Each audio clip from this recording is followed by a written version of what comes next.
One of the current mantras is that we need more women in computing. In fact, you'd be forgiven for believing that the answer to life, the universe and everything is to have more women in computing. Well, I beg to differ. I've covered before the toxicity of women's behaviour in the workplace. Companies and the men who built them open themselves up to a multitude of liabilities when women are employed, because women expect the workplace and everyone in it to adapt to them.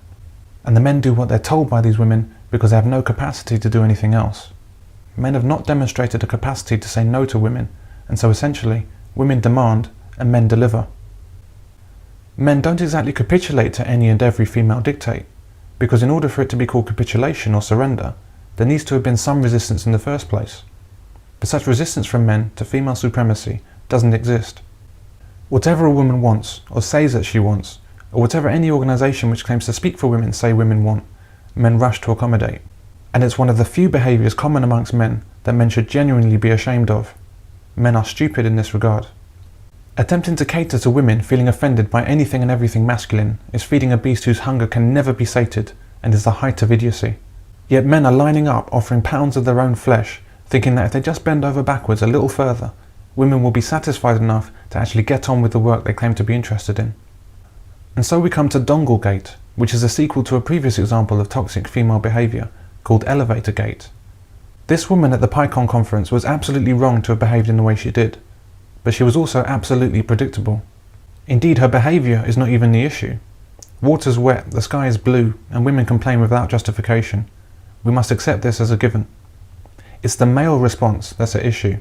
It's the default subservience in the behaviour of men that needlessly enables this feature of female behaviour, which seeks to derail the business agenda. These men love what they do, and the job comes first. Their work ethic and intellect can't be faulted. The stupidity arises when they think that the women who come into the field are the same as them. Almost to a woman they are not, and more men over time will pay the price of learning that the woman sitting next to him at some technology conference, or in the elevator with him, is a victim first, a victim second, and a victim third. The technology may not even be on her radar.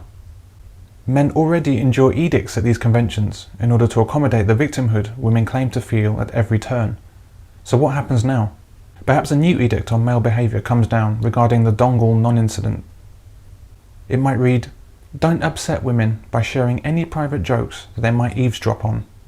So what do men do at the next conference? Do they strike up a conversation with a female delegate? Or talk anywhere near her? Is that a good idea? No. So they would hopefully use their brains and chat to someone who won't get them fired, well away from any women.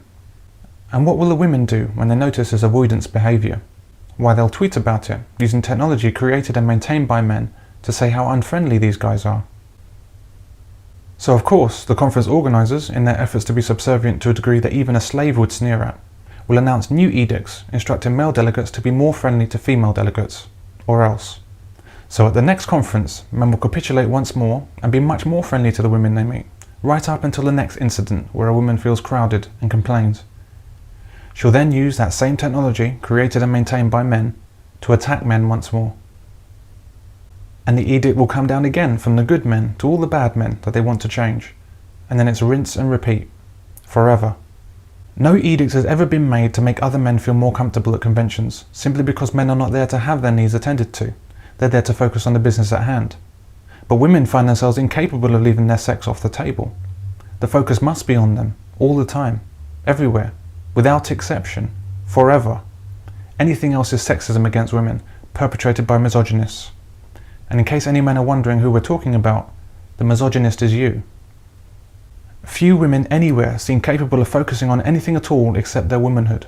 That's why even the most successful women seem to spend the majority of their PR work addressing issues that are at best irrelevant to their business.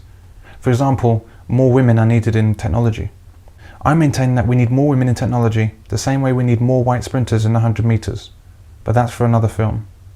The question is, what do the men do in reaction to women choosing to make a tech conference more about her feelings than the technology?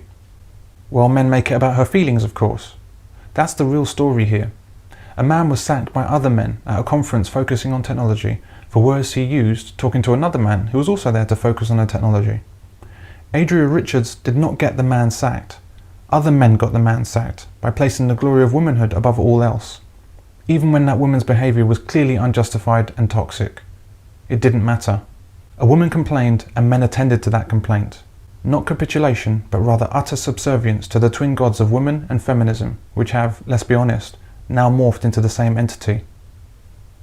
As usual, it's men fighting to be labelled as the good man, and throwing other men under the bus in order to attain this accolade from women who, when all is said and done, will simply find some other way that men are bad, and complain regardless. Men need to wake up to the salient point. The only thing special and innovative that women are bringing to these conferences are career-ending liabilities. Of course, men will still do what they always do, and will work in any way they're told. It's not a choice for them, it's a requirement both internal and external in nature. Men will keep working, and women will keep complaining, and using male technology to do that complaining. Every website, every tweet, every Facebook update, every email and every blog post or complaint made by women is enabled by male technology. Indeed, we might describe technological progress made near exclusively by men as being the pursuit of ever more sophisticated ways to enable women to complain about men. The phone enables women to complain to other women more easily. Websites enable women to billboard their complaints. Twitter has enabled women to complain to the world. I wonder how the next advance in technology will enable female complaint.